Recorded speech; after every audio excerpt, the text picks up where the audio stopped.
তো গাইস, এই যে আমাদের এলাকার ভাই হাসান ভাই, তার জন্য তার কোনো সাইজের বেল্ট তার মাথায় খাটে না, এজন্য সব থেকে বড় বেল্ট যে ফকিরহাটে সেই বেল্টটা নিয়ে আসছি, দেখা যাক তার মাথায় খাটে কিনা। এজন্য আমরা ট্রাই করবো।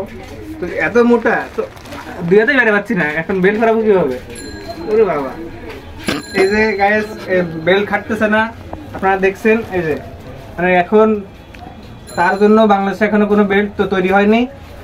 এখন ওর বেল্ট লাগবে, কারণ ও একটা প্যান্ট বানাচ্ছে, ওটাও নাকি ঢুলা। এখন তাহলে কি প্যান্ট বানাচ্ছে? দর্জিরে শুধুমাত্র ওই প্যান্ট বানাতে দিয়ে লাগছে 5,000 টাকা বিল।